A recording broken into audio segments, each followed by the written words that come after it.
As Tom mentioned, that psychoanalysis has a point of analytic interpretation.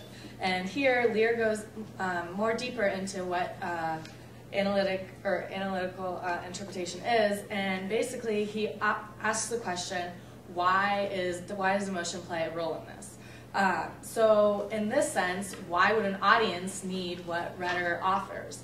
And what Rhetter offers basically is speech, ideas, he offers claims, and in this sense he offers interpretation, in which one person will see the claim or idea separate from another person, and in this case, emotion. And this plays a big role in the analytical interpretation because in this therapeutic exercise, which the patient and therapist go through their actions, the patient will have a better understanding of why they chose one action versus another. And this is very important in the decision-making process because the therapist can help the patient realize the deeper meaning between his emotion and his actions.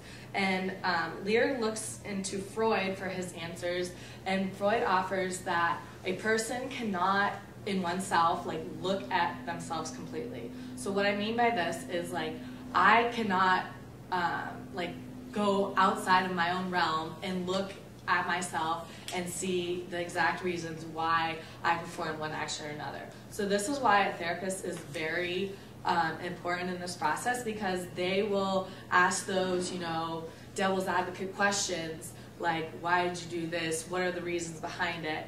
And this will help the patient get a clear understanding of themselves and why and the meaning and what the emotion really means.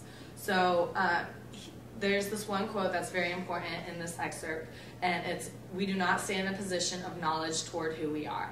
So that's basically saying what I just said. We as ourselves cannot look at ourselves completely as another person can.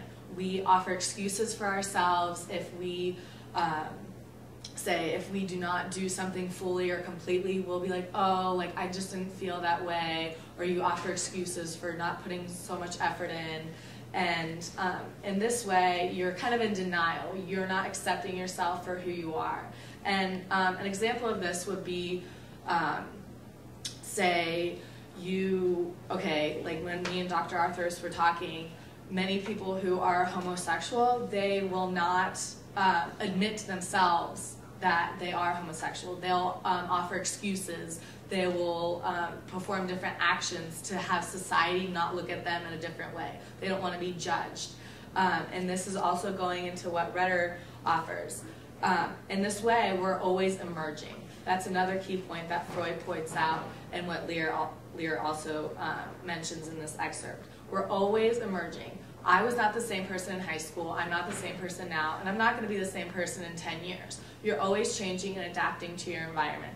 And that's a key component in this analytical interpretation, is that you always need to look back and reflect on yourself, and this will give you the further and deeper meaning to your actions.